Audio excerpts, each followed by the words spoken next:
Welcome to Sleeping with Sarah. I'm Sarah Albritton, a narcoleptic comedian from Chicago, and this is a podcast where I interview people in my bed. This week I interviewed New York comedian Rebecca Rush. You can catch Rebecca tonight, August 11th, at Sporadic Comedy, Escape from New York in New London, Connecticut at 9 p.m. She also produces the Cinderblock Festival in Brooklyn, and she'll be at that September 15th through 19th. You can follow her on Twitter and Instagram at RebeccaRush639. Sleeping with Sarah is brought to you by Audible.com. Go to audibletrial.com/sleepingwithsarah to get a free audiobook of your choice. This week I'd like to recommend Paddle Your Own Canoe by Nick Offerman. Again, that's audibletrial.com/sleepingwithsarah. And you can catch me a few times this week. This Saturday night at 8 p.m. I'll be doing Shithole. Also be doing Laugh Battle Saturday at 10:30 p.m. at Stage 773. And you can catch me at Zany's Chicago on August 15th at 8 p.m. If you like this podcast, please subscribe on iTunes and rate and review. You can also go to sleepingwithsarah.com for more information. And follow me on Twitter at Sarah Albritton. For this episode, Rebecca and I talked about weird sleeping habits, past lives, lucid dreaming, we invented a sandwich, and much, much more. Plus, she's the first guest to bring a dog with her in bed, so we also talk about the dog, which is adorable. So let's get started with the show.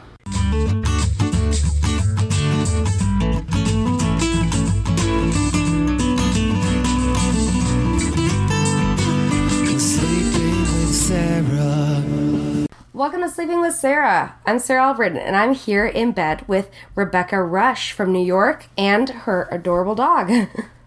That's Niko. You can see it on the video, but not on the audio podcast, guys. But it is adorable little dog. Probably more rats in Chicago that are bigger than this dog, though. Yeah, absolutely. There are rats in New York bigger than him. So cute.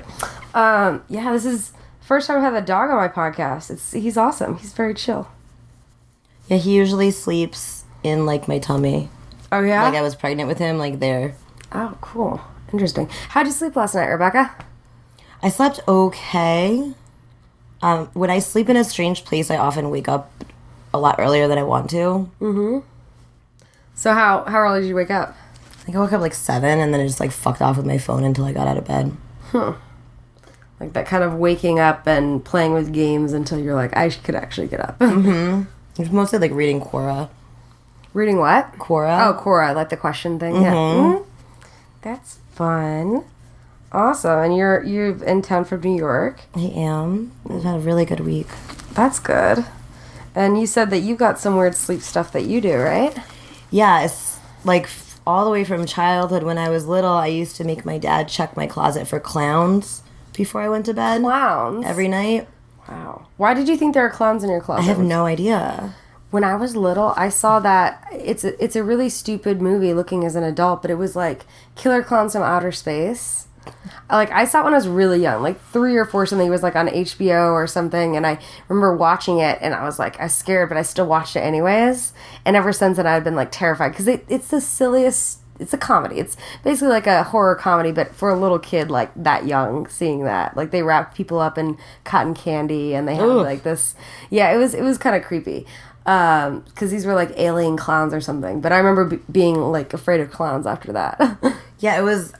I don't remember what my problem was or where I got the idea from. However, when I was planning my bar mitzvah, I was out to dinner with my dad, and he was telling me how they were going to have a magician for the adults. And at that moment, like, a clown magician came to the table at the restaurant we were at, and I just started crying hysterically. Wow. So not down with that at all. I did not want, because the magician was not a clown. However, it was just really bad timing. Wow, that's crazy. So you were just very afraid of clowns. And I take it they did not do your bar mitzvah. No. But what else? Yeah, and then my whole life when I was little, I was afraid of monsters under the bed as well. And in order to, like, deal with that, what I'd have to do, I firmly believe, like, they were going to steal my nose. Like, there was a monster under my bed that was stealing my nose. Like the whole game, take your nose? I guess. I think my dad used to do that to me. So the way that I had to sleep, well, first of all, I had to put, and I still do this, I have to put one arm, like, under my pillow. Mm-hmm. And then I would take the covers and put them over my head completely. Oh, like, completely? Completely. Like, completely over my head so the monster can't see me. Or find me, because that just, like, fixed it for me. And then I would only have, like, a little tiny spot for breathing. Did you how I slept, share a like, room my with whole it? life. Did you have a room by yourself? And that's yeah. Wow. No night lights or anything? Like, did you keep the lights on or? No, I didn't care about that. And then in my room when I was little, and my bed was one of those ones with storage underneath, like, drawers. Mm-hmm. So that was fine. But my room at our beach house was like a bed frame with underneath space. So if I went to the bathroom in the middle of the night, and I did this well into high school and probably even college, I would jump into the middle of the room. Jump? I'm such a freak. What do you mean? No, you're not. Because I'd be afraid of whatever was under the bed. Oh, it's almost like playing lava, like the lava game. Well, and I knew, like, I think I still am afraid of, like, sharks in swimming pools. And I know, like, intellectually, but I get this feeling and this fear that just, like, I'll have to get out of I did it in the hotel this week. I had to get out of the pool because I just, like, started, like, becoming overwhelmed with that feeling. And I know they're not going to, like, I know intellectually, but emotionally I just feel like I got to get out. And I just have that feeling like something's going to get me. Oh, wow. That's crazy. Like, I mean, not like, I mean, that's... No, it totally is. That's crazy. No, but I wonder, maybe it's like a past life thing. Like, my mom, she can't wear, like, turtlenecks or anything on her neck. Like, necklaces, things like that. Like, it freaks her out. She thinks that maybe, like, my dad's like, oh, maybe she was strangled to death in a past life, and maybe that's why. But, like, she can't. She gets, like, almost... like, I wouldn't say claustrophobic, but like a really strange feeling. It's uncomfortable, it makes her unhappy, you know. So maybe it has something to do with that. Like, it's, I very much believe in that. Like, I remember reading that so many people are claustrophobic because people used to get buried alive all the time. Ooh, yeah, sorry, that's very chilling, yeah. Right? Or like all those fears that we have that we don't. Well, when I was very little, I have always had these memories of New York City, and like before I ever went to New York City, and when I was really little, like we had. What do you mean memories before you even went? Like I just like had this memory always of being in the subway and tripping and almost falling in front of the train and somebody pulling me back, turning around and nobody was there. But I've always had that memory, and I didn't go to New York for the first time till I was 9. And when I went down to the subway, I'm like, I knew what it looked like, and I hadn't we didn't have Google. Wow. I just knew. That's fascinating. I know. Sometimes I think I was like a ballerina. People always ask me if I'm a dancer, and I'm not. Like, even it happened this week. And sometimes I'm like, maybe I was like a ballerina in New York in my past life. Maybe. That's a pretty cool past life. Yeah, not so bad. That's not bad. You know, and you're still a performer, so maybe that's just like translating. I love the past life stuff because then there's all these little hints. Like, I was born with jaundice, so then I think maybe I was a drunk in my past life, and that's how I died. Oh. My brother was born with jaundice. Yeah, he took like 3 weeks till you get home, right? I think it was just, I don't know this. I don't know any more than that. It took him 3 weeks to get home, and then I was 2.5, almost 3 when he came home, and he was like 3 weeks, and they set him, I think, on the couch or something, and my parents left the room for a second with their friend, and I punched him in the stomach. You're amazing. Man, like, but how's that liver? I'm just glad he was at least 3 weeks old. I mean, if he had done it when he was like 2 days old, you know, if he didn't have jaundice, I could have maybe really hurt him. But thankfully, I was a very weak 2.5-year-old, so. That sounds like a really common, like, place that a little kid would react from, especially at 2.5. Yeah. But when my brother and I auditioned for I went to go audition for a commercial when I was like 11, and I didn't end up getting it, but then while we were there, because my mom took my brother along, they had him audition for a commercial for the same thing, but they had a different age range, and he got it, and I was so mad. I was so mad. And I had no right to be mad. You're 11, you know, but at the same time, I was so mad, because it's like, he doesn't even act. Why does he get this? He doesn't perform anymore. I think he'd be afraid I'd kill him. No, no, I wouldn't do that. I love him. But I actually read a blog post once about all my sleep requirements. Well, did you say you have a long list of things? Yeah, there's a bunch of weird things. I'm not as bad as I used to be, but I still pretty much need to sleep by the door. So it doesn't matter what the side of the bed is, it just needs to be by the door. Is it like an escape route? Mm-hmm. Like if something happens, you want to be able to be the first person out of the door? Mm-hmm. Huh. Okay. And what's another thing? I usually can't sleep touching anyone. No cuddling. I sometimes do when I'm like dick drunk in the beginning of something, or if I'm dick drunk, or if I'm just drunk. It's like the guy that I'm seeing right now has got a really, really big belly, and it's like very comfortable. And it's like Sorry, what do you? I thought you were gonna say he's really fat. It's like you're gonna be like he's got a really, really big dick. No, he's just got a fat gut. He's a fat person, and he also drinks a lot, so it's like hard. So it's just like a really nice lumbar support. Mm-hmm. So I'll cuddle with him because it feels. And then you cuddle with the dog. I put the dog here. What do you do with the dog? Sorry, he's very chill. You can just pick him up and move him. He's like but he's also very chill. A movable stuffed animal. But he's also on painkillers. Oh yes, because he got gingivitis. Because he got gingers. So he sleeps here. I move around a lot in bed. I toss and turn a lot, and sometimes he gets out and he goes into his bed on the ground, and then I feel really guilty about doing it, but I do it anyway. If I wake up in the middle of the night and he's in his bed, I'm like, no. And I will pick him up and put him back in bed with me. I'm like, you don't get to decide. Are you afraid of crushing him? Because so I have a dog. I had a dog. My parents have her now, but she's like 20 pounds, and she used to cuddle with me. But like, I imagine a dog this small. I'd be afraid of like rolling over, crushing it, and hurting it. When I was married and lived in Miami, me and my ex-husband were really bad cokeheads, and that we would have days and days and days and days, and then like I would drink so much and take so many Xanax in like a desperate attempt to avoid the come down. And also, when I would do cocaine, I wouldn't be able to fall asleep for a very, very, very long time after, and everybody else at the party would be asleep, and my high would be long worn off, but I'd just be laying there like thinking about all the reasons I hated myself. Oh, wow. That was like how I used to spend hours after cocaine. So I would be taking Xanax and drinking like in a desperate attempt to calm down, and then all of a sudden I would just pass out wherever the hell I was, because everything would like kick in and take over. So once when he was a puppy, I was going to get into bed, and I passed out on my way into bed. So, like, half my body... I don't think you can see. You probably won't, yeah. I'm going to do it up here. So this is how I fell asleep for 12 hours. Oh, wow. And I fell asleep on him, and he was, like, under me, just, like... Oh, my God, but he could still breathe and stuff. The bed was soft enough that he, like, mushed him down. Oh, my God, that's scary. He was so fine. Do you think that's why he likes your belly? So he likes to lay by your belly? Because your belly's... I think that's why when I toss and turn a lot, he gets out of the bed. Yeah, I would too. I'm sorry, I would too. That's exactly why I wouldn't have a small dog. Because you take too many Xanax and sleep on him. Yeah, well, like, no, I don't. He wasn't 100% under me. He was like, part of him was out.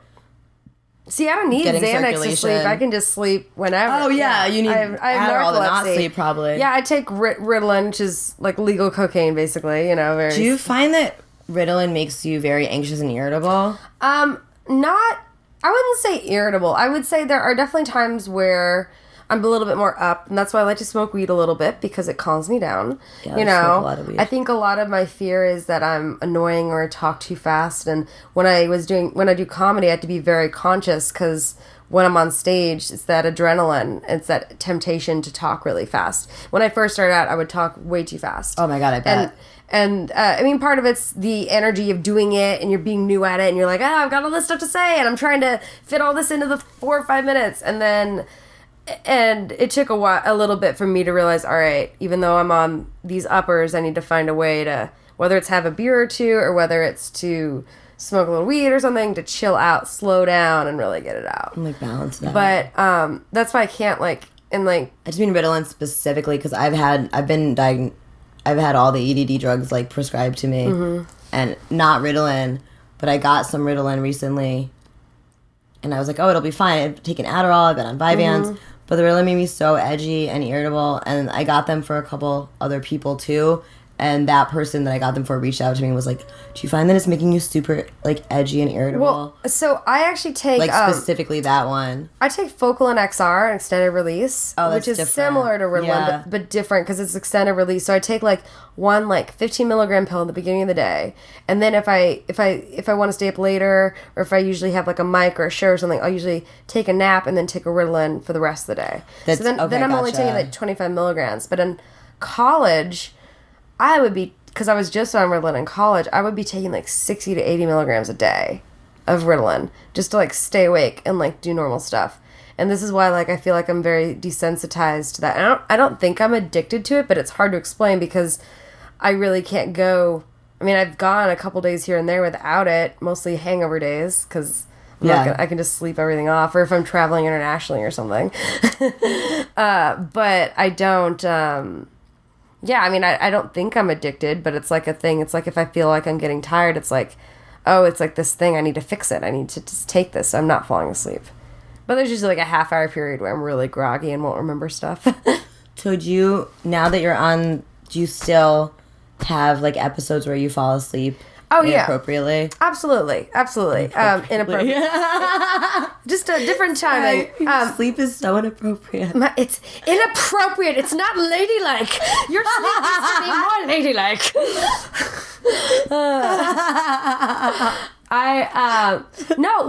The falling down thing they make fun of in movies is called a cataplexy. And that not everyone that has narcolepsy does that. And I do, though. Lucky me. And so you fall asleep from a stand.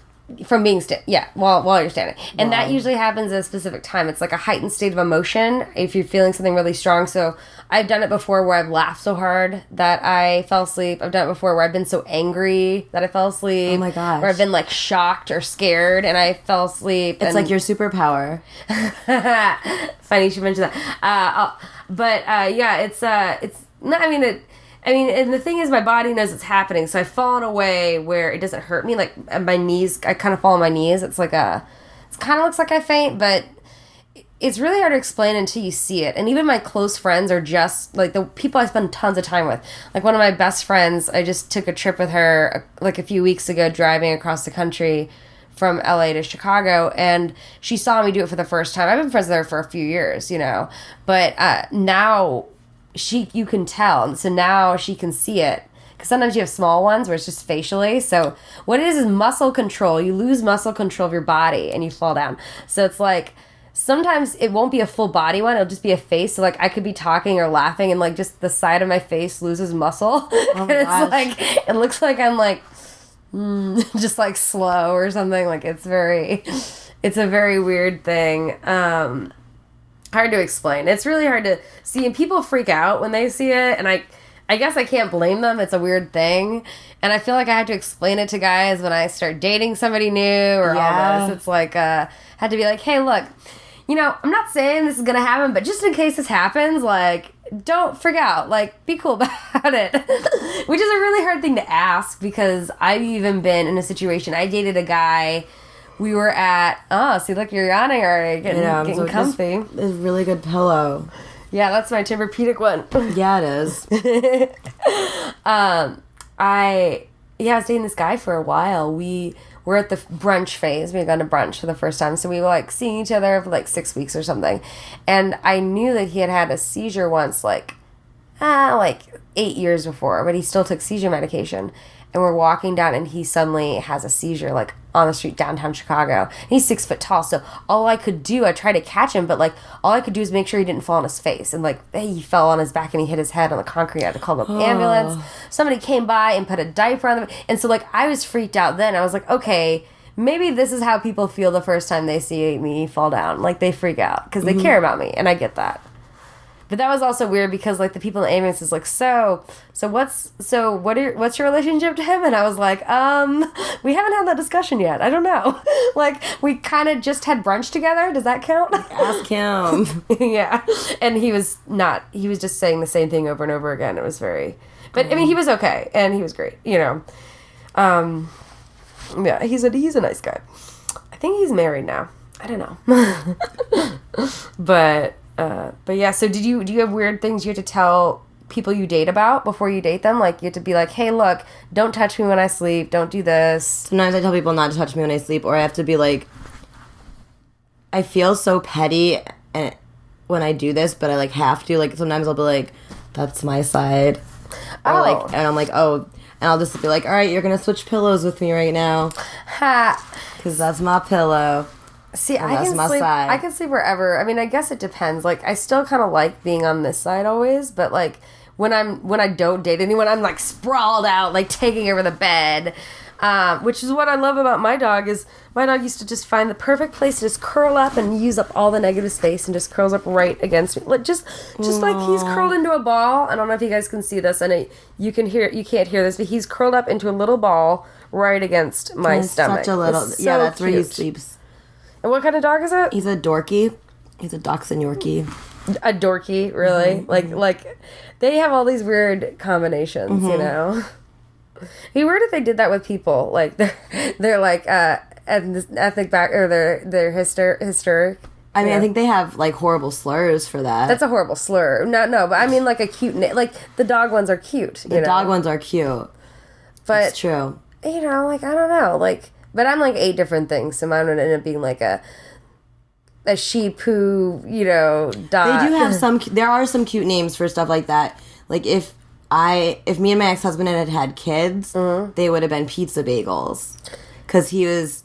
Wait, what? Because he was Italian and I'm Jewish. So the kids would have been pizza bagels. Cute. Pizza bagels. I like that. See, there are some cute ones. Yeah, and also, because of Miami, all the Cubans came in and all the Jews came down to winter. There's a lot of half Jewish, half Cuban people, so we call them Jubans. Oh, that's kind of cute. I guess there are some cute ones. It almost sounds like a sandwich. Yeah, I want Juban on my sandwich instead, like Reuben. A Juban sandwich would be really good. Yeah. To be like a Cuban sandwich, but it couldn't have ham. It'd have to have not pork. It'd have to be with beef. Or something kosher, ham right? Yeah, which is not ham. Yeah. I'm sorry. It's ham and like roast pork, so I guess it could be like, I don't know, it could be like beef, salami, and brisket. Are we creating a sandwich right now? Yeah. We just created a sandwich. Yeah, would you put Would you put Reuben on it, or? No, I think it'd have to, like, it would just get too confusing. Mm-hmm. I think it'd make it be more like a Cuban sandwich, but...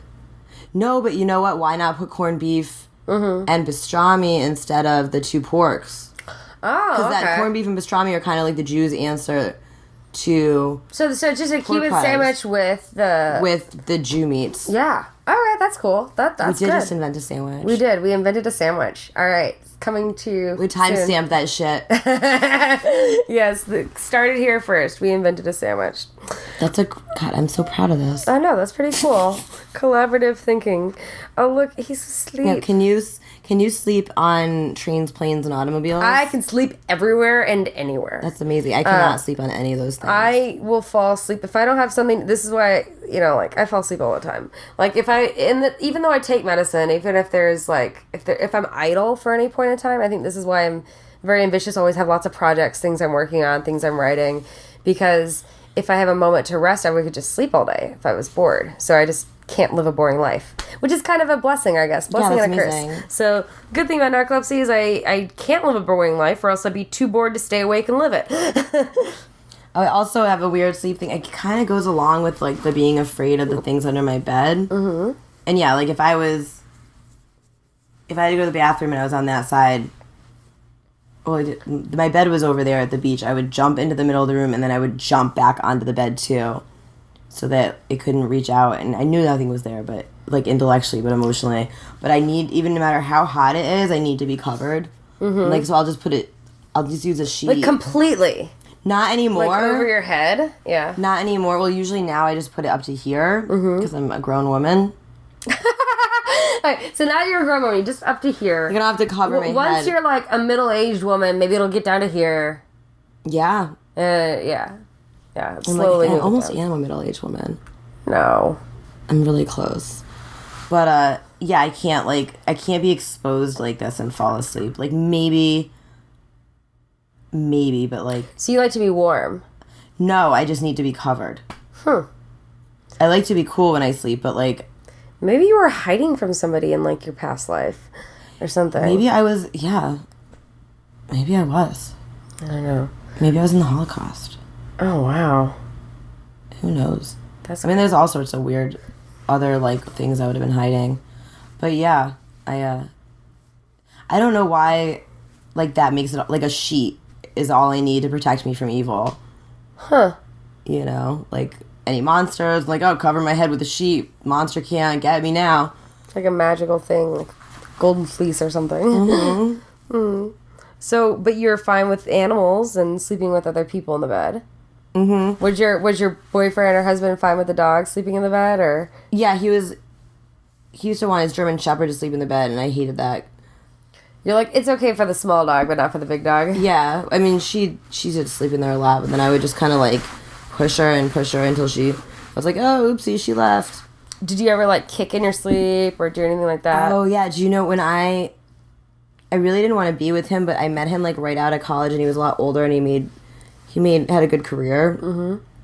But he spent all his money, but he still brought in a lot. And I really wanted to get out of the marriage, but I didn't really realize it, like, consciously. Like, I knew I hated him, but I was afraid that I had never taken care of myself. So you met him when you were, like, 18, 19? Or? No, I was 22. But still pretty young, yeah. Yeah, and I would do fucked up shit to him in my sleep the last year we were together. In your dream or no, physically? like, physically. Like, what do you mean? Like, punch him in your sleep? Like, I remember, he was snored because he was such a bad cokehead. And, like, I remember once, he's sleeping, right? And I did this, like, not just once. I did it, like, 3 or 4 times. But once I came to, like, woke up like this over him, and he was sleeping with my elbow like this. What we're describing is she's sitting up on her knees, and she's, like, got her elbow pointed out towards the bed. And then I jabbed him in the back of the spine. That's like a wrestling move or something. That's I don't even know why. I was just, like, woke up, and I was just like, oh. I did that to him more than once. Did you remember your dream, what that was about? Like, was it... I mean, pretty sure it wasn't the dream. It was my life that was making me so like, I didn't like him, and in my subconscious was like, we hate him. Wow. Your subconscious, like, you're lucky there wasn't, like, a knife by the bed. I know. Sometimes I thought about that from, like, the original Little Mermaid, not the Disney one. This, like, weird Masterpiece Theater one that was really, really dark. Wait. She, like, stabs him. Wait, yeah. Let me hear this story. What's the storyline behind that one? It's the Little Mermaid, but it's, like, a really, really dark version. So she kills him? I feel like the Sea Witch told her she could have everything back if she killed him.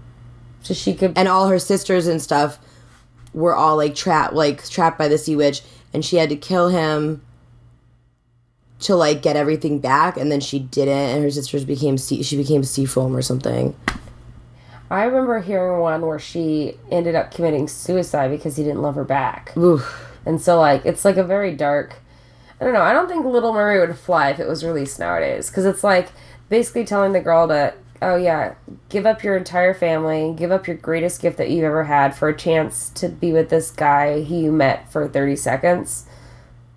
You know, it's just kind of a very weird message versus, like, the newer ones, like Frozen and Tangled and all that kind of stuff with more femininity. Yeah, there's a friend of mine back in New York. Her name's Ariel, so she has, like, she talks about the Little Mermaid, and she talks about how, like, I'm not going to try to paraphrase, but she talks about how, like, it teaches you that if you don't like something about your body, you can just complain about it to strangers enough, and they'll change it. Oh, she's very funny. Ariel Elias. I might as well say her name if I'm talking about her bits. Yeah, but Ariel, but the thing is, Ariel's also a character in The Tempest. It's a fairy, like a fairy or sprite in The Tempest. Isn't Ariel in The Tempest a boy, though? It can be played by a boy or a girl. Oh. That's the same as, like, Puck from Midsummer. Yeah, I didn't know Puck could be played by either. Oh, yeah, I used to do monologues from Puck. Super fun. I mean, I guess technically anything can be played by anything. Yeah, but with Ariel and Puck, they're more gender neutral, I'd say, than most of the Shakespeare characters. Gotcha. Because, you know, they are fairies or sprites, and they're not really feminine or masculine. It's not like they sleep with anybody, you know? No? Yeah. No, I don't think so. No. But they're just playful sprites. It's very interesting. No, but Ariel, that's where that name originally comes from. Oh. But it was, I mean, The Tempest does take place. There's a lot of sea around there on an island. There's sea, you know, so there's water relation to that, you know. But I don't want to talk about it too much more because then I might not quote it right and I might, like, make myself look like an idiot. Because I'm like, yeah, I remember I saw that play, like, 2 or 3 different productions of it, and I read it, but I haven't read it for, like, 6 years probably, so... Yeah, but that's a good play. But yeah, so no, but this, do you ever do sleep paralysis or any of that? Have you ever had that? Nope. Do you know what that is, though? Nope. It's like where you wake up and you feel like you can't move your body. No, but I have this happens all the time where I feel like I'm falling right as I'm starting to fall asleep. I think that happens for a lot of people. Oh. And then I'll go like that. Mm-hmm. And I really feel like I was just falling. And you jolt yourself awake? I don't even think... the weirdest thing is, like, I'm not even sleeping yet. Yeah. It's like it's on the journey to that place. There's a very weird point, like when you're really tired and about to go to sleep, and then when you first wake up, your mind's like kind of in between, and it's not like, I'm not saying it's like if dream was a different dimension than wake up life, it's like in between, you know, and it's like you are experiencing things. That's where you can have hallucinations, or that's where you can feel things that happen, and it's very interesting because sometimes people do things where they just like literally roll off the bed, or they'll wake up and they're in the shower or something, you know what I mean? Or something random. Yeah, that was the place that I would be when I would jab my ex-husband in the spine. What? Like in that spot, in that between sleep and waking, like weird.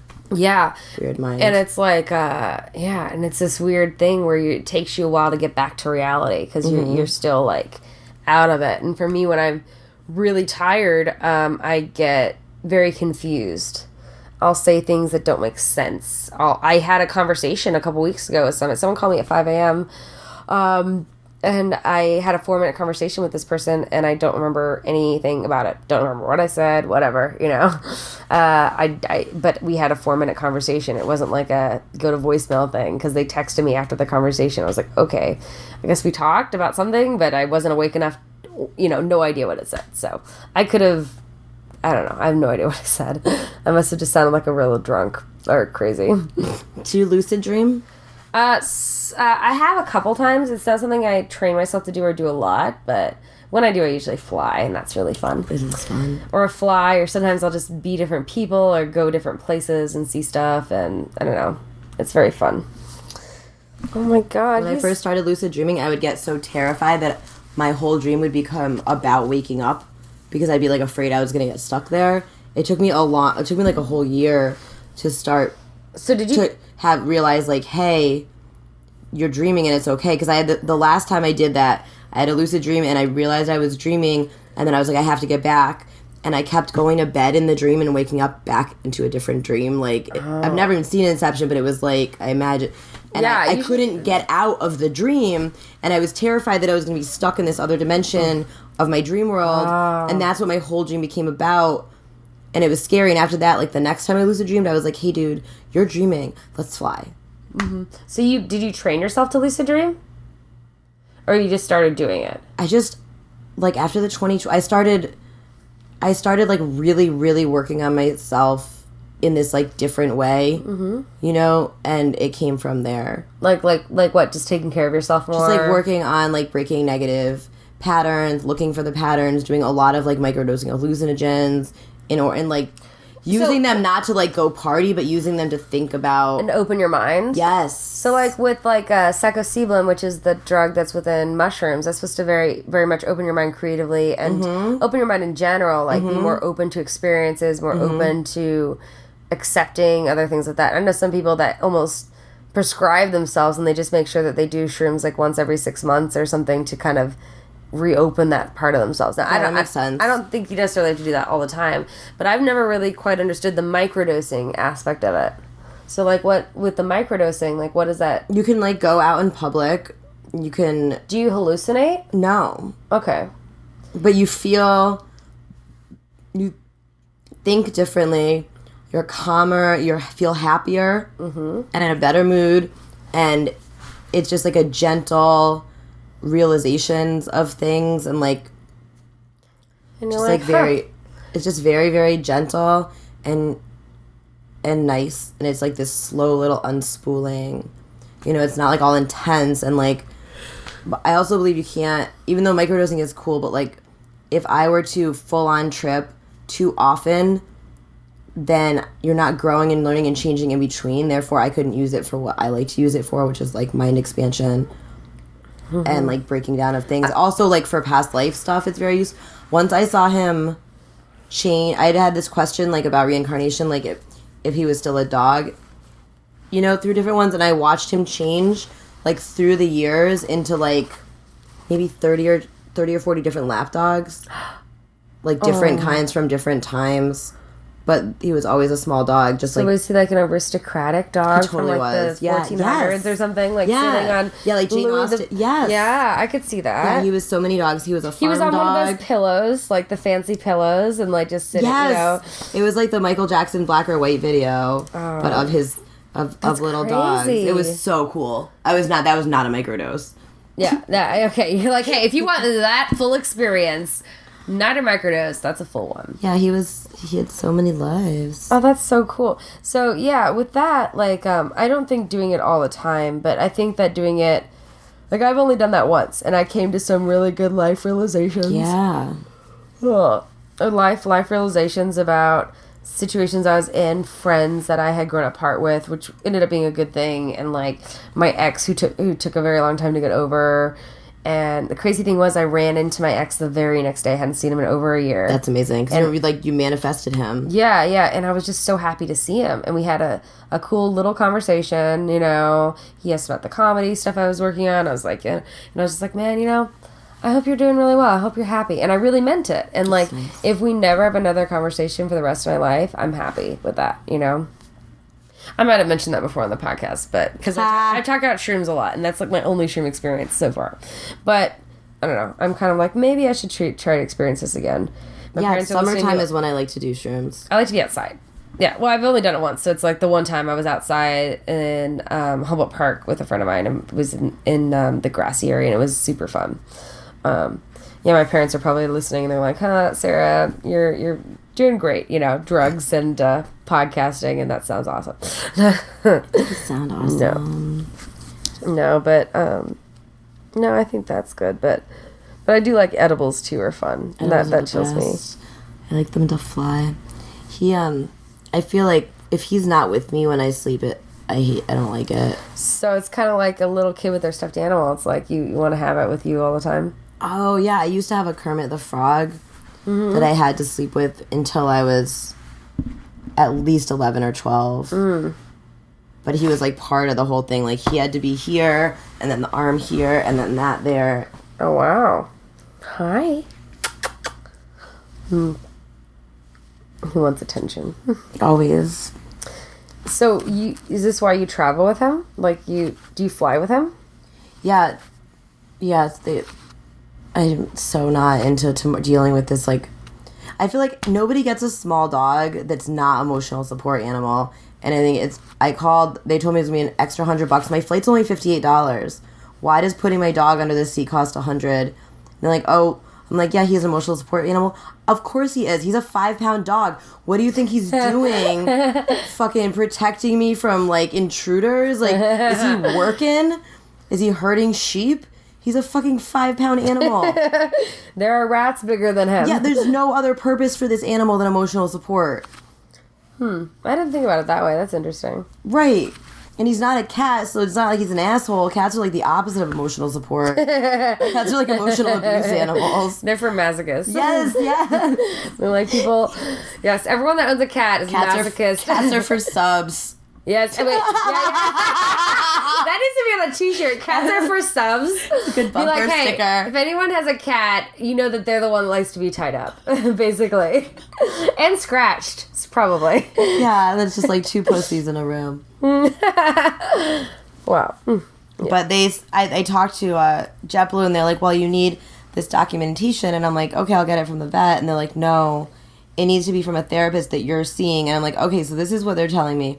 They are telling me that I need to have the money to go to therapy to be able to get my dog to go on the plane for free. You know what? They need to have therapy. In order to save $100, you know what they need I need to to be able to afford therapy they need and to health insurance. They need to have therapists that are like the marijuana doctors in California. Of emotional support. Dog no, I do feel paperwork. I do feel a little bit differently about emotions. So my mom is a dog trainer. She trains dogs for deaf and handicap, and that's like very different because she's training dogs to help people that are actually disabled. So that's what drives me nuts is when it is a dog, when they make it they pretend like it's a service dog, which is very different than emotional support animal. Mm-hmm. You know what I mean? They give it a vest or whatever, and they say that it's a service dog when it's not even a breed that they would use for service dogs. So that kind of drives me nuts. I understand the emotional support animals, and I think that's very different. But like I've seen dogs that are like small dogs like this, and they're like, oh, it's a service dog. This dog can't do anything that would help. It's not a golden... you know what I mean? Like, it can't... You know, it's emotional support. You're right. But, like the dogs my mom would train. We had dogs that would turn light switches on and off. It could, take a credit card and bring it up to a counter. Like we had a dog that could open the refrigerator door, get a beer out, give it to someone. And yes, we have that on YouTube somewhere. And then we had, That's amazing. They can help people in and out of their clothes. They can help alert someone who's deaf in 2 different ways, whether it's their phone ringing or the doorbell. There's like so many things that they can help with, and they are so smart. But I think that's what kind of bothers me when I see someone that makes it seem like it's a service dog, because that's a very different story. You know what I mean? Absolutely. But like the emotional support, like they're so small, they can just sit in your lap on the plane. Why is that not a big deal? They just want their money. Do you give him anything to calm him down for the plane? Does he get nervous? No. I don't take him all the time with me. I go on the road a lot. I do like a lot of work in Connecticut and Philadelphia, so that I just have him in the car or on the train. He comes on the subway a lot. Oh, wow. You have him on the subway. Is that weird? No. That's like one of the most normal places to have him. Really? Other than my house. In Chicago, not a lot of people bring animals on the train. They usually just, no. Well, then how do you bring your animal places? You walk it, or you take a cab, I guess. Oh. I don't know. Like, it's a lot of people walk them. Like, if you go around, like, Lakeshore Drive and stuff, like, all the parks, like, there's dogs everywhere. You can take dogs to a lot of places. So, like, Yeah, you take him to comedy shows. We don't take dogs to comedy shows. Unless you own the building. Okay, like, I'm the only one who does. No. Well, except for, like, the people that bring it to my show. There are certain bars. So, like, if the bar doesn't serve food, you could bring dogs in. If they decide that they want to allow dogs. Now, most places, like, if you go to a bank, if you go shopping, I used to go shopping with my dog, that kind of stuff. As long as they didn't serve food, it would be okay. And then a lot of the places that serve food, they have outdoor seating, so you can do that, Mm-hmm. Or you either have to do that or keep it in, like, a container. Like, not a container, sorry. It's not leftover food. It's a dog. I mean, I guess it depends on the country. Oh. That's real. No, I've been to Southeast Asia, and I went to 3 different countries, and none of them served dogs, so I was glad. I think it's Korea. Somebody I know tried it. Sorry, Niko. He's, like, burying himself. I don't want to hear this. I didn't say that. Yeah. Hi. He needs his dick hair trimmed. You get his dick hair trimmed? I mean, I don't have to, like... Do you manscape your dog? Look at that. He needs a shot. Do you think that that's a little bit more sensitive? Like, that hurts? No, and it's... Right now, it's just, like, it's a pee stick. It's just, so like, a little bit of long hair. So everyone can see. Yeah, I need to cut that off. So do you care as much about, like, people you date about their manscaping as you do your dogs, or? No, because, like, I hope that most people I date can manage. How smart is he? He's slipping out of his harness. To keep like, the piss out of their pubes. But gotcha. He has hair that grows right off his wing. Oh God, that'd be so creepy if it were like that way for humans. I know. That's crazy. I used to have a joke about how dogs get stuck together for 20 minutes at a time, when they have sex. Because it's true, they do. If you've ever seen dogs have sex. Not that I was watching a dog have sex. My parents, they had 2 Schipperkes and they tried to breed them at one point. So I remember seeing them and I was like, at home, I was like, what's going on? Because they were stuck together a bunch about trying to walk opposite directions.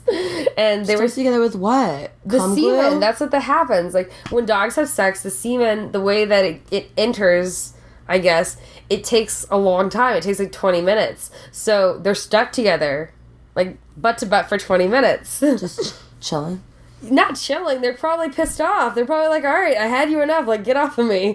But that's how it works. So weird. But I mean, you think about it. Dogs usually have like a litter. They have like 4 to 5 or 6 or however many. So maybe they just gotta have more, time for travel. Dog also, emotional. Yeah, I talked about that. He's a good sleeper. Yeah. Yeah. He's got little Batman ears. He does. But Libs. What about guys? Like, do they usually they're probably pretty cool with him usually? I would never date somebody like must love dogs. Yeah, well, this is the thing. Like, if it's a thing when you have, like, for me, it's like, I have a small dog, and we both know that, like, you need to be nice to the dog, or else you're not gonna see the pussy. Like, we all know that. That's just, like, a thing as a single woman. You're like, and then I just kind of, like, watch. Like, they know that, too. You better be fucking nice to my dog, or else get the fuck away from me. Mm-hmm. He's been here before you. He'll be here after. My ex-husband told me I couldn't get him. I got him anyway because I knew. Wait, so what? You were just like, hey, I want to get a dog. He's like, nope. And then he comes home later that day, and you're like, I got a dog. No, I was in Key West with my mother, and I had gotten a dog for me that because his shepherds are very much like one person people, and they had this weird relationship that I felt very left out of. Wait, so him and his you were dog. jealous of your ex's relationship with his dog? Yep. Okay. I remember, like, counting when the dog would die. I did that with my mother-in-law, too. Wait, your just doing the math on when I thought they might die. When the mother-in-law would die, or the mother-in-law's dog? The mother-in-law and the dog. The mother-in-law's dog. You know that you're not in a relationship that might not work. This is a reason you can tell a relationship might not work out if you're counting down the days that his dog would die. Like, I would look up German Shepherd, but, like, also Lyme disease, and be like, all right, 8 to 10, how old is it now? Maybe 2 more years. I mean, you could have just poisoned the thing. I know, but that just would have been cheating. You wanted it to be a natural death. Yeah. So I got a dog for me, but I bought him outside of a Walmart in North Carolina, like a cardboard sign that said Puppis, like no eye in it. And I was just going to my hangers, and then I was like, ooh, doggy. And then he just kind of sucked. I mean, he was a dog I bought outside of Walmart, out of the back of a truck. He was fine, but he was a min pin, and you know they can be really annoying. What's a miniature pinscher? Oh, min pin. They can be extremely annoying. You know about min pins can be extremely annoying. And he wasn't like, he was fine, but he wasn't like my dog. Mm-hmm. And then my ex-husband had a really bad spending problem because he grew up like abused and super poor, and he made a lot of money, but he felt worthless, and he also felt like the money was going to disappear at any time because he grew up so poor. So he would spend it all on impressing people. Oh, and he wouldn't save anything? No, he would spend, if he made 90 grand, he spent 200, and every time we ever went on vacation, we ran out of money on vacation, literally all the way out. And it'd be so bad. It would suck so bad. And then at the beginning of the vacation, if we were on like a business trip or something, he'd be buying everybody everything everywhere and paying for everything. And then at the end of the week, we'd be like scraping to get feet to eat to go home. But he bought a Corvette that we couldn't afford, and he said, well, I put a deposit on it, so I had to take it, and the deposit was probably like $50 or $100. And then I was so angry, I left the door open. Like, I went down in the middle of the night and left the door open in the Corvette, so the next morning it wouldn't start, so I could be like, haha, not such a great car, is it? And then I went to Key West. That's kind of bad, man. I was fucked up. I hated him, and I hated my life, and I hated myself, but I didn't think I could, like, take care of myself, so I felt so stuck in the situation. Because you were pretty young when he got... How much older was he than you? 17 years. Okay, yeah. He told me he was only 10 years older until I was already living with him. What? And then his mom was like, what are you guys doing for his 40th birthday? And I'm like, I don't know, that's in 11 years. She's like, no, it's in 2 months. I was like, all right, I'm already financially dependent on this guy. I'm like, and I don't believe that I can do life on my own. It took me until I was 30 to believe I could do that. Not even believe it, but to like give it fuck it, I'll try. Well, the thing is, it's a weird thing because when you're in abusive relationships, it's really hard to see it, you know, unless you're on the outside, and then you don't want to listen to people on the outside that are, you know, maybe saying things, and also people that are that much older tend to be really manipulative when it comes to that, or make you feel like you're the crazy one. You know, I dated a guy that was, like, really manipulative about stuff when I was, like, what was it? I was in high school, and I started out college dating him, and then I broke up with him. But I had a problem with, like, him being honest with me. Like, he had, like, I don't know, like, he had told me he got, like, a new debit card or whatever, and then we were, you know, going, you know, getting gas. I was like, oh, like, hand me your card or whatever. And he's like, oh, no, I'll do it. And he didn't even have one. He was using, like, a free gas card, but he, like, lied to me about it and didn't tell me till, like, later. He's like, yeah, I just didn't want you to be up my ass about it. So, like, lie about it? Like, why don't you just, you know. I hate liars. And, like, but he would make me feel so guilty. Oh, you don't trust me? Oh, what? Like, oh, you think that just because, you know, when I say I do something, I mean it. Like, you don't believe that? Like, I thought you loved me. You know, and they would just turn it around on you and make you so feel emotionally abusive. And when like you're gaslighter. Is that or when you think that someone's cheating, then they're like, then they try to turn around like you're doing something wrong. Yeah, and they put you on the defensive. Guilty. And then it's like, wait, no. You're the one that's acting like an asshole. And it takes a while. And thankfully, the dude I dated after him was like a decent person. So I was like, okay, that's how you're supposed to be treated. But not everyone gets that lucky. And he was always threatening to send me back to my mother and always threatening to break up with me. So for a long time, I was on the... What, are you a package? He's just going to send you back to... Yeah, he'd be like, I bought you and paid for you and I own you. He would say that to you? Yeah. He'd also like be like, you Jew bitch cunt, I hate your personality, like all the time. Oh my God. He broke my finger. See how it's fucked up?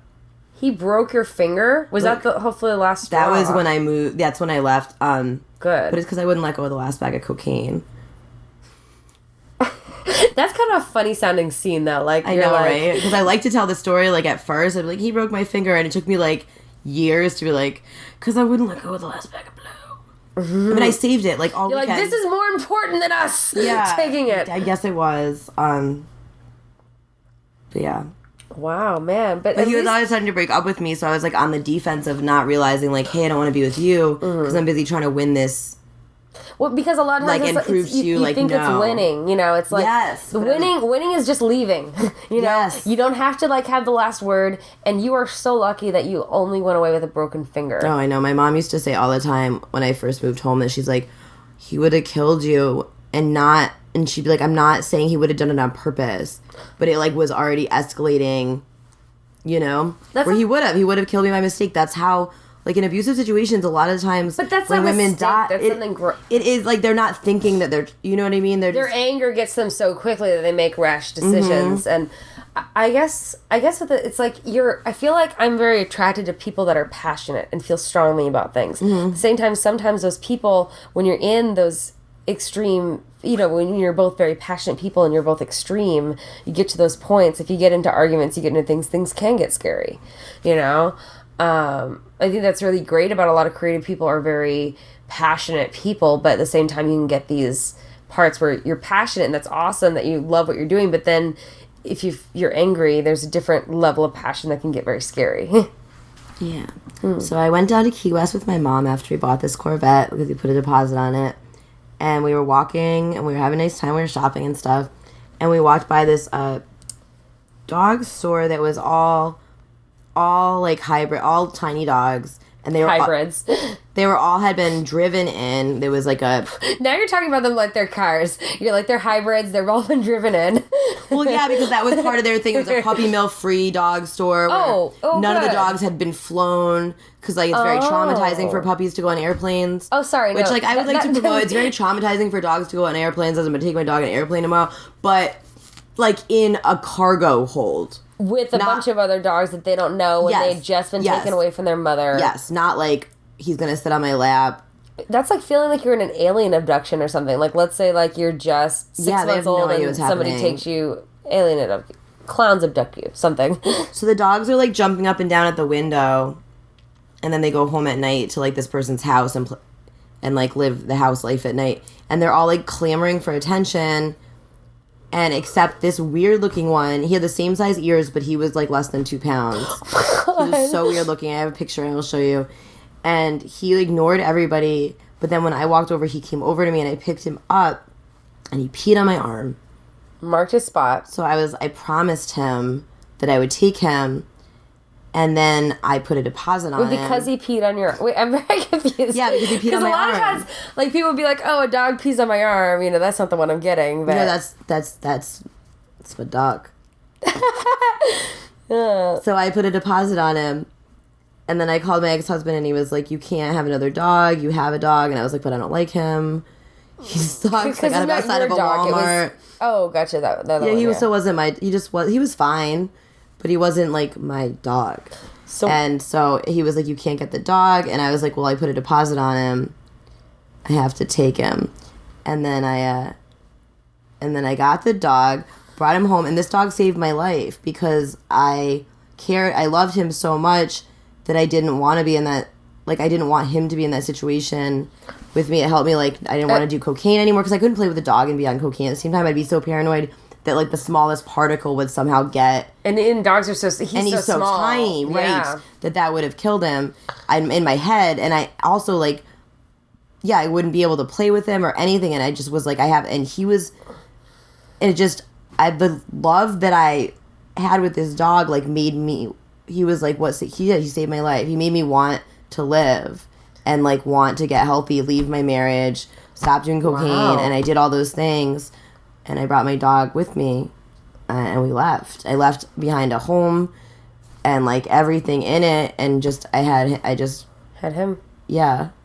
No, I think you just made an extremely good case for your emotional support animal. Like, oh fuck, you're right. You know what I mean? Just be like, hey, like this dog saved my life. You could just be like, hey, this is a therapy podcast. Listen to this podcast, and that explains exactly why I need a therapy dog. No, but I mean, like this. No, that is like a legit reason for like he's been there through you for with you for everything. Yeah, and I just didn't want to be. Yeah. Well, that's good. And what did you do with the other dog, though? The Walmart dog? Oh, my ex-husband kept him, and then he died. Oh. And so did the shepherd. They, like, waited for me to leave. But, so what happened was we were so in debt at this point, and, like, things were already, like, going haywire because of, like, the drug addiction and stuff, that I had to split him across 2 different credit cards. And then I got divorced, and our house was very expensive, and he stopped paying the mortgage. So I had to declare bankruptcy because both our names were on it. Oh, I had a ton of credit card debt, too. And it's so weird. Bankruptcy is another thing. You need to have $5,000 to go bankrupt? To get out of $500,000 in debt. I was over $500,000 in debt. Like, way over. That's crazy. That is crazy considering I, like, right now live on my unemployment, which is $300 a week. And I'm, like, quite happy. Or maybe, like, I'll nanny, or I'll do some nude modeling, or I'll clean a house, watch a dog. Do what you need to do. That's a New York hustle, right? That's right. There's so many different weird things to do. But I'm happier than I have ever been. I think that's so, yeah, then I declared bankruptcy after I put him on 2 credit cards, so the dog was free. That's how you get a free dog in America. That's insane, though. That's quite a journey. I'm glad you're the happiest you've ever been. That's good. Yeah. I think when you've got something creative like stand-up that you're working on or things like that, it kind of helps you, It just feels so good to, like, do something that you love. And there's just nothing like the stand-up high. Mm-hmm. Sharing something that's your point of view, that's only you, and then people not only getting your point, but, like, laughing at it and being entertained by it. Like, that's just so fun. I love how, like, he's clearly on a very good painkiller. And he's like, yeah. Very chill. Well, we're winding down a little bit. I usually ask. Hour. I know, right? We covered a lot of stuff. I love that. Thanks for being so open and sharing so much. It's awesome. Yeah, you're a great podcast host. Thank you. Is that what they call them? I podcaster, host of a podcast. I don't know. Podcast producer. That works. I always ask people before we end the show, because we talked about dreams a little bit before, but I always like to ask people what your dreams are for your life, like for your future, like your hopes and dreams. Well, I want to get JFL next year. Congrats to everyone that got JFL this year. Congrats, everybody. You guys are awesome. Josh Johnson. What a list. Jeffrey Asmus. Chanel James. Casey James Salengo. I know Sean White. Sean White's doing something for Roast Battle. I know that Ian Abramson's doing a show. I think those are the people I know. Mm-hmm. Yeah. There's a lot of people on there. Some Chicago representation, not as much as probably should have been. Very heavy New York representation. Just saying. I was at the JFL auditions. They were amazing. And by the way, I wasn't on that, but but I saw it, and everyone was fucking amazing. And yes, I want to do the road. I want to make my living doing stand up. Like, I want to travel the country. Oh, you want the dog? Yeah. Mm-hmm. You want to do the full road of everything. Oh, yeah. Like, I want to do the full stand-up comic thing. Like, not, like, I don't want to use it as, like, a stepping stone to something else. Mm-hmm. Or, like, this, you know. Want road life. I actually want to I want to do stand-up comedy in rooms all over. I want to go to different countries with it. And then I want to be able to take a few weeks off here and there and just do fucking nothing. I mean, you can't really take a few weeks off ever. But I don't, like, ever want to go on vacation and not do comedy. Mm-hmm. Like, why would I Unless get on a plane? Speak English. I'm sure you can find. When I was sober last fall, I went to like an AA Thanksgiving, and they had like a microphone thing, and they had somebody like doing some music, and I was like, can I get some time? I did 20 minutes at like an AA thing. People were eating turkey, and I was just like, hey, that's the hustle. That's the New York hustle. Anywhere there's a microphone, you get your time in, all right? This girl came in and did 20 minutes at a Thanksgiving for sober people, okay? That means you can do stand-up anywhere, guys, all right? I had a comedy show in my backyard a few months back, and my neighbor, like, was, like, the worst Wilson over my fence, heckling everyone, and, like, he was super Polish, like, barely spoke English, just enough to be a heckler. For 4th of July this year, there was a stand-up show that was done in the backyard of a hostel, in like this like Logan Square, Chicago, and it was 4th of July, so they had like an outdoor stage and stuff, and there's a whole family and kids, like the very next, like there's a fence in between, that's it. So they were like listening, but then like people were not censoring themselves at all. There's like all these little kids running around, and there's fireworks going off in the middle of people's sets, but it was a really fun show. But it was really awesome, because by the end of the show, it was just like one old man, like just sitting there, like listening with he laughed a couple times, but like, it was I realized how inappropriate it was for the kids, but none of us cared. Oh. It was a backyard of like 70 people too. It was a great crowd. Awesome. It was a great crowd. It's a really fun show. Show's called Camp. Super fun show. I want to write a book. I would like to start writing articles. I used to write articles and stuff before I started doing comedy, and I haven't like brought them back together. Oh, so I've just been writing comedy for the past few years, but I was a writer before that. You can do stuff on Medium or anywhere. Oh yeah, no, and I know people that, like, a lot of girls I know do a lot of freelance stuff. I just haven't like taken the time and effort to like get a pitch together, and yeah, you know. So I'd like to start doing some more writing, because that's another thing. Like, if I'm writing articles, I'm on show weekends, like, and you're in a hotel.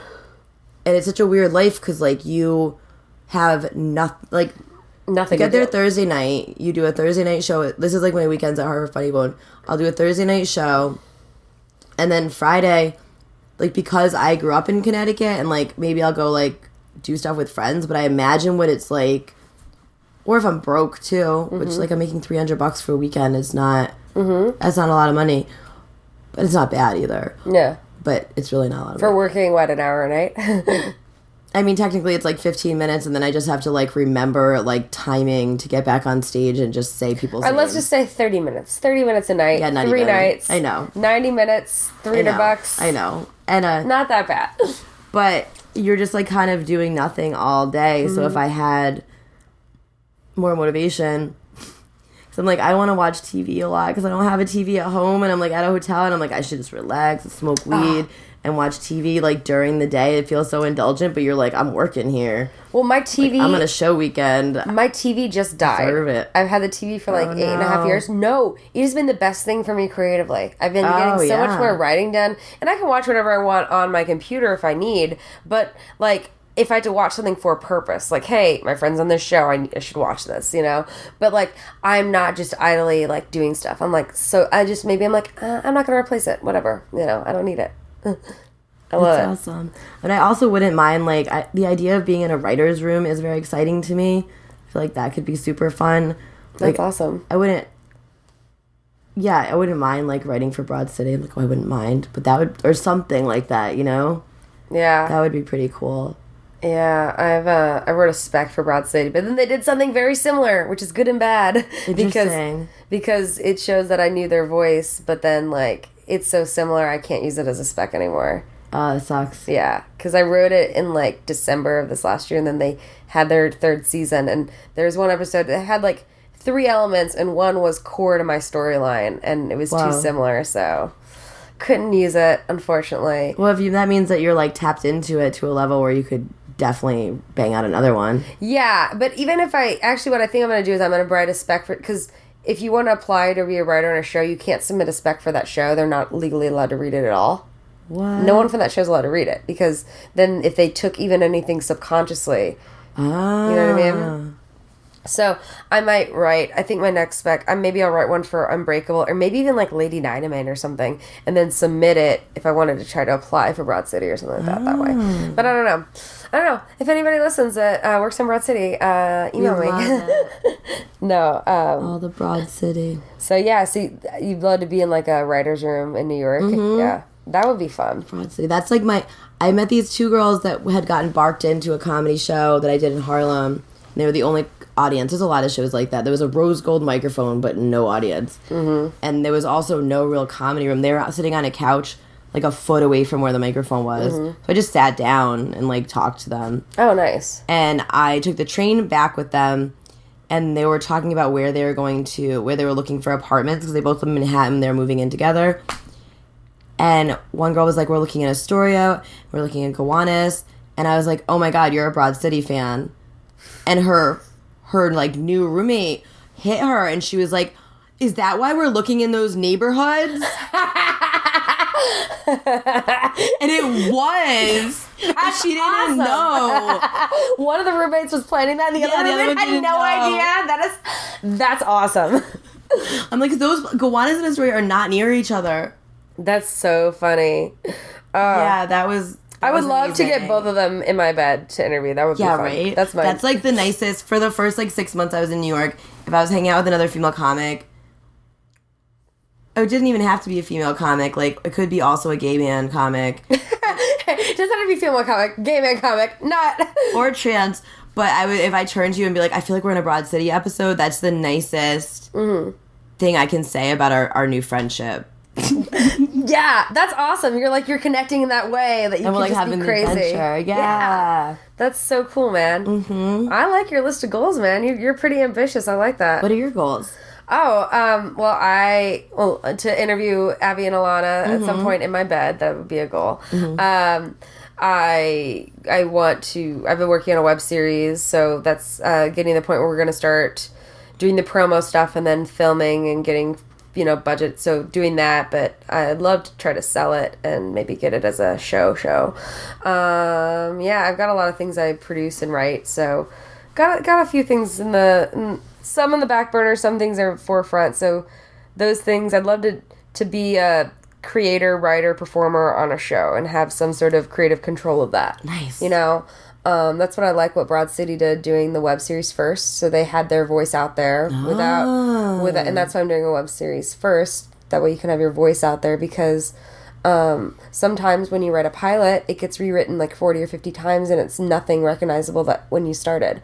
And half the time, even if it gets pushed to film, it's not even, sometimes it never sees the light of day. So if I do a web series, even if it never gets to TV, at least I have a web series that I created. And if I had a blast making it, I'll do another one the next year. It's fun. And the thing is, I'm writing something that's fun, that I love, that is my point of view, that's a little unique. And then, that's just I don't know. I'm doing that, and I'm really excited about that. But that probably won't come out till fall, winter. But that's a big goal. Like this year, that is a big focus. And then hopefully move to LA, New York in about a year. I love Chicago for the time I can get. So I'm working on building my time to a certain point, and then I think I'm going to head out. I like your plans. I don't know if it's the exact plan, but it's just like I'm doing what I love every day. I'm writing every day. I'm trying to focus on doing that. But I love it. It's fun. Yeah. Well, I always end the podcast with us pretending to go to sleep, saying good night, everybody. Good night. Good night, Niko. Thanks for listening to Sleeping with Sarah, where I slept with Rebecca Rush and her dog, Niko. You can catch Rebecca tonight, August 11th, at Sporadic Comedy. She'll also be at the Cinderblock Festival, September 15th through 19th, and you can follow her on Twitter and Instagram at RebeccaRush639. If you like the podcast, please rate and review on iTunes and subscribe. This podcast is brought to you by Audible.com. Please go to audibletrial.com/sleepingwithsarah. I'm releasing a new podcast each week. Be sure to tune in to find out who I have in bed with me next. Thanks to Josh Bryant for the music. You can also view the video on YouTube or follow me on Twitter at Sarah Albritton. Until next time, good night. Sleeping with Sarah.